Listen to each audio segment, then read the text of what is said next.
Hi everyone, I'm here to give you some editing tips for use in the ecosystem. The new course ecosystem updates our look, is meant to be responsive, so great for cell phones and tablets. As you can see, it resizes pretty well, and it enhances accessibility. The ecosystem relies on clean code and the use of pre-formatted templates where possible. So for instance, you no longer need to add sizes to things like tables and images. That said, you'll need to be familiar with what we'll cover in this video, which is the Drupal Toolbar. Before we jump into specifics, let's first take a look at the page we're on here. Notice the black editing bar at the top of the page. You can see this bar when you're logged into a course, and it's designed to give the page a clean look. It doesn't obscure other text, and it includes the tabs that you're used to seeing for view, edit, outline, and revisions. This is also a good time to mention that the view and the edit modes are a little different from one another. In the view mode, you see the page as a course user does. In the edit mode, some of the stylings disappear. So watch this gray box as I toggle between the view and edit modes. If I move to the edit mode, the styling for that gray box is gone. Back in the view, you can see it, of course.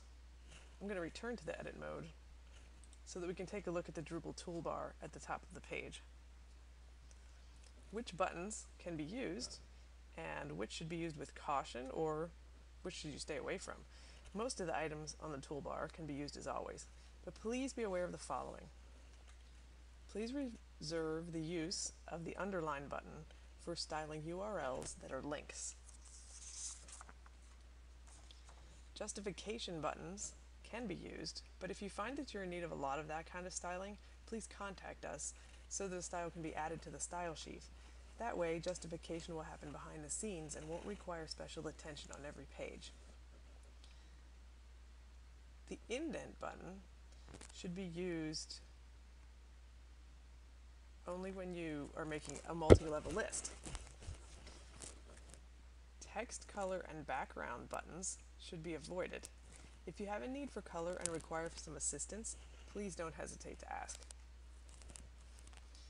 Please avoid the font and size drop-down menus all the way to the right here, and the styles drop-down menu to the left, because many of the items available in these drop-downs have been deprecated or replaced with newer HTML constructs, so please avoid their use. If you require assistance with styles for coding, we can help you. Just let us know. You shouldn't need to use the table button because we have some table templates set up for you. The same goes for the insert image button. We have templates set up for you, and we'll talk about these in the content templates video, so be sure and watch that video. I want to make sure to mention the differences between the paste buttons. Here, there are 3 of them. When you want to paste text from elsewhere, say from a Word document into a Drupal page, please stay away from the paste button, which is the one on the left, the one actually called the paste button.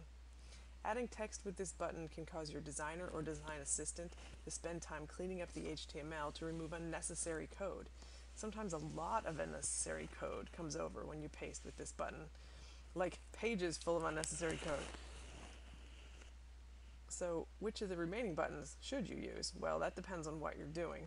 If you're pasting from a Word document that has lots of formatting in place, like this example, whoa, come over here. There's italics, there's bold, there are bulleted lists. If you're pasting something like that, and you're in Word, you want to use the paste from Word button, which is the one with the Word icon here on the right. If you're pasting basic straight text with little or no formatting, like say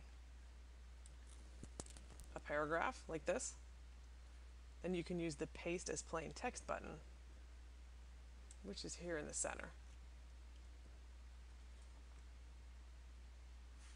Think of these paste buttons as conversion buttons. They help convert your text without adding long strings of unnecessary HTML code. please ask your designer about this if you need assistance. And one last thing, if you're considering pasting from, say, a PowerPoint presentation, or if you're using equations, or if you're trying to cut and paste images or tables, just don't. Ask for help. That's what we're here for.